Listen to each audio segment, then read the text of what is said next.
Assalamualaikum warahmatullahi wabarakatuh. Perkenalkan, nama saya Yusril Erlangga, NIM STK 420034, Prodi Budidaya Perairan, mata kuliah Biokimia, dosen pengampu Ibu Jawiana Sulkani SSI MPD. Baiklah, sebelumnya saya akan menjelaskan satu persatu soal beserta jawabannya untuk melengkapi nilai midtest yang diberikan oleh Ibu Jawiana Sulkani. Adapun soal beserta jawabannya. Yang pertama, apa pengertian ilmu biokimia dan peranannya dalam kehidupan? Ilmu biokimia adalah ilmu yang mempelajari atau membahas tentang zat-zat kimia penyusun tubuh makhluk hidup serta reaksi dan proses kimia yang berlangsung dalam tubuh makhluk hidup. Dalam kehidupan biokimia mempunyai peran, yaitu salah satunya memecahkan masalah gizi. Nomor 2, pengertian air dalam lingkup biokimia air. Senyawa penyusun utama cairan terbesar organisme hidup. 3, pengertian metabolisme, anabolisme, dan katabolisme, dan berilah contohnya. Jawab. Metabolisme adalah seluruh reaksi biokimia yang bertujuan untuk mempertahankan kehidupan yang terjadi dalam satu organisme. Contohnya, metabolisme karbohidrat, protein, dan lemak. Kemudian anabolisme adalah proses pembentukan senyawa kimia yang sederhana ke senyawa kimia atau molekul kompleks. Contohnya fotosintesis yang terjadi dalam kloroplas. Selanjutnya, katabolisme adalah proses penguraian zat kompleks menjadi zat sederhana. Contohnya respirasi sel. Nomor 4, pengertian asam amino esensial dan non esensial. Asam amino nonpolar alifatik, asam amino polar netral, asam amino bermuatan negatif, asam amino yang bermuatan positif, dan asam amino aromatik. Jawab. Asam amino adalah penyusun protein yang berupa senyawa dengan gugus karboksil dan gugus amina. Asam amino esensial adalah asam amino yang tidak dapat disintesis oleh tubuh sehingga harus diperoleh dari makanan yang dikonsumsi. Asam amino non esensial adalah asam amino yang dapat disintesis oleh tubuh. Asam amino nonpolar alifatik adalah asam amino yang bersifat hidrofobik dan pada umumnya terdapat pada protein yang berinteraksi dengan lipid. Asam amino polar netral adalah asam amino yang bersifat hidrofilik, cenderung terdapat di bagian luar protein. Asam amino bermuatan negatif adalah asam amino yang bersifat asam yang beranggotakan aspartat dan glutamat. Asam amino bermuatan positif adalah asam amino yang bersifat polar dan basa yang beranggotakan lisin, arginin, dan histidin. Asam amino aromatik adalah asam amino yang mencakup cincin aromatik yang beranggotakan fenilanin, triptofan, dan tirosin.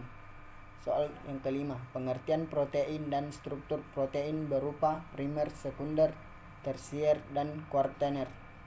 Jawab. Adalah makromolekul atau molekul raksasa yang dibentuk oleh gabungan asam amino atau residu melalui ikatan peptida. Struktur protein terbagi atas 4 bagian, yaitu struktur primer yang dimana dapat dilihat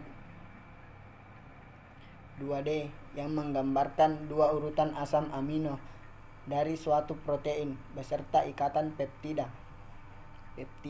Kemudian struktur sekunder di mana 3D hasil pelipatan protein akibat ikatan hidrogen antara atom O dan N. Kemudian struktur tersier yaitu struktur 3D-nya. Hasil pelipatan protein akibat ikatan hidrogen, dan struktur yang terakhir yaitu struktur kuartener, di mana sudah memiliki 2 pelipatan atau lebih protein. Soal yang ke-6, jelaskan klasifikasi enzim dalam 6 kelompok utama. Jawab. Klasifikasi enzim dalam 6 kelompok utama yaitu yang pertama, oksidereduktasa, yang mana mengkatalisis reaksi reduksi oksidasi donor hidrogen atau donor elektron adalah salah satu substratnya. Yang kedua, transferasa, yang dimana mengkatalis reaksi transfer atau pemindahan gugus. Yang ketiga, hidrolas, yang dimana mengkatalis reaksi hidrolisis dan ikatan lainnya. Yang ketiga, liasa, yang dimana pemutusan bukan hidrolik pada ikatan lainnya yang menyesatkan ikatan rangka 2 atau penambahan gugus pada ikatan rangkap 2. Kemudian isomerasa, yang berupa perubahan susunan geometri atau spesial pada suatu molekul selanjutnya. Ligasa atau sintesa, yang dimana mengkatalisis reaksi penggabungan dan molekul. Kemudian yang mempengaruhi aktivitas enzim tersebut yaitu yang pertama, pengaruh konsentrasi enzim, yang dimana bila jumlah enzim dalam suatu reaksi menjadi 2 kali lipat, maka jumlah substrat yang diubah menjadi produk atau hasil adalah 2 kali lipat juga. Kemudian pengaruh yang kedua yaitu pengaruh konsentrasi substrat, yang dimana kecepatan sebanding dengan konsentrasi substrat. Jumlah substrat 2 kali lipat, maka kecepatannya 2 kali lipat sampai waktu tertentu dengan catatan konsentrasi enzim tetap konstan. Kemudian pengaruh yang ketiga yaitu pengaruh pH, yang dimana pH ekstrim dapat mengakibatkan enzim mengalami denaturasi. Perubahan pH yang tidak ekstrim mempengaruhi enzim secara temporer. Setiap enzim mempunyai pH tertentu, di mana enzim memiliki aktivitas maksimum pH tersebut disebut pH optimum untuk enzim tersebut. Kemudian pengaruh yang keempat yaitu pengaruh temperatur atau suhu, yang dimana spektrum luas enzim akan memiliki aktivitas maksimum pada suhu 35 derajat Celcius. Ketika kurang dari 35 derajat Celcius, maka aktivitasnya turun. 7.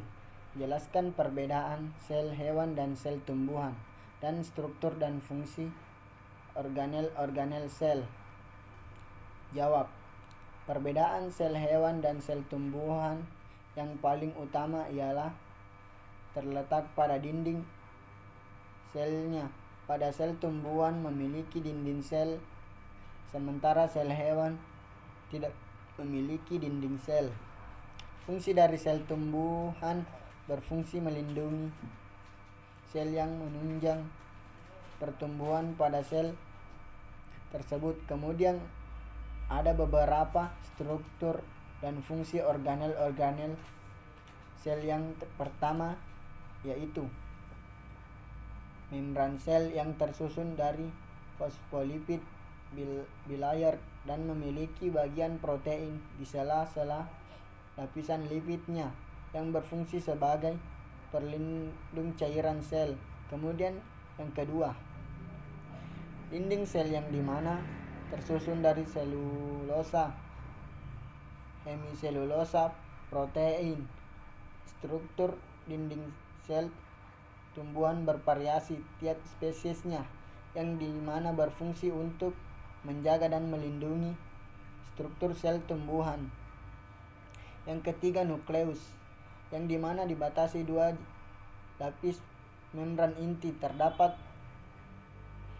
pori-pori inti, terdapat nukleus plasma inti dan kromalin, yang dimana berfungsi untuk mengatur seluruh aktivitas seluler, tempat terjadinya replikasi dan transkripsi DNA. Kemudian yang keempat, ribosom, di mana terdiri dari subunit besar dan kecil dengan ukuran berbeda-beda antara prokariot dan eukariot, yang dimana berfungsi untuk mensintesis protein dalam proses translasi. Kemudian yang kelima yaitu retikulum endoplasma.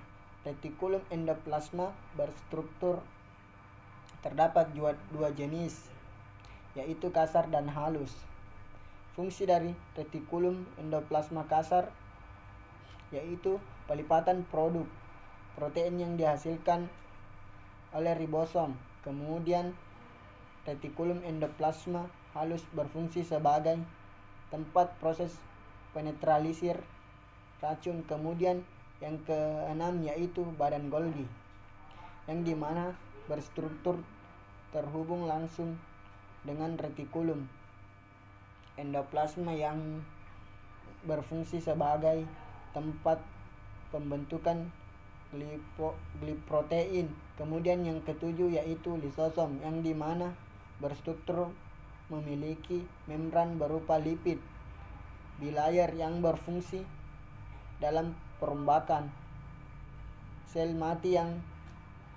Yang ke-8 yaitu mitokondria, yang berstruktur terdapat DNA yang dikenal dengan mitokondria yang berfungsi untuk menghasilkan energi berupa ATP. Kemudian yang ke-9 yaitu perisasom, yang dimana strukturnya terdapat granula yang merupakan padatan enzim yang berperan dalam pemecahan asam lemak. Kemudian yang ke-10 sentrosom, di mana strukturnya berada di daerah di dekat nukleus yang tersusun dari sepasang sentriot, yang dimana berfungsi sebagai pusat pembentukan mikrotubula. Yaitu struktur terdapat 2 jenis yaitu vakuola makanan dan kontraktil, yang berfungsi sebagai tempat penyimpanan senyawa-senyawa penting. Soal yang ke-8, jelaskan gambaran umum metabolisme dan jelaskan proses transminasi dan deaminase. Jawab. Protein dan transminasi dan deaminasi. Gambaran umum tentang metabolisme protein, di mana terjadi perubahan protein menjadi asam amino dan penguraian katabolisme asam amino dan protein. Asam amino yang telah tersebar melewati darah dan masuk dalam jaringan tubuh dan disintesis kembali menjadi protein. Selanjutnya, transmigrasi adalah proses pemindahan gugus amina dan dari asam amino ke alfa ketoglutamat yang menghasilkan L-glutamat. Selanjutnya, deaminasi. Pada deaminasi, glutamat mengalami deaminasi oksidasi yang menghasilkan ion NH4. Tambah reaksi ini dikatalisis oleh enzim glutamat dihidrogenasa dalam matriks mitokondria. Glutamat merupakan salah satu atau satu-satunya asam amino yang gugus aminanya dapat dilepaskan secara langsung dengan cepat. Ion NH4 yang dihasilkan akan melanjutkan perjalanan dalam siklus urea untuk dapat dikeluarkan dalam tubuh. Soal yang ke-9, jelaskan proses siklus urea. Jawab. Siklus urea dimulai pada saat glutamat masuk ke dalam mitokondria yang berada di dalam hati, yang menghasilkan urea NH4+ yang dihasilkan pada deaminasi akan diubah menjadi bom oil fosfat yang mengikuti proses siklus urea hingga terbentuk urea yang siap dikeluarkan dalam urin. Soal yang ke-10, jelaskan sintesis asam amino dan tentang transkripsi dan translasi pada biosintesis protein. Jawab. Baiklah, sintesis asam amino bisa dihasilkan dalam jalur sintesis, baik pada glikolosis maupun asam sitrat. Hewan hanya bisa mensintesis 10 asam amino non-esensial dari senyawa antara glikolisis dan siklus asam sitrat.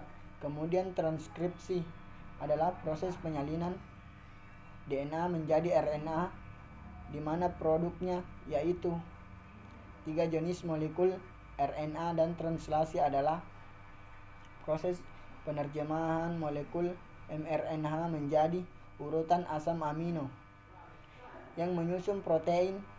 Adapun komponen dalam translasi yaitu ribosom, RNA, mRNA, tRNA, dan asam amino. Baiklah, itu yang saya tadi jelaskan soal beserta jawabannya. Kurang dan lebihnya mohon dimaafkan. Wabillahi taufiq wal hidayah. Wassalamualaikum warahmatullahi wabarakatuh.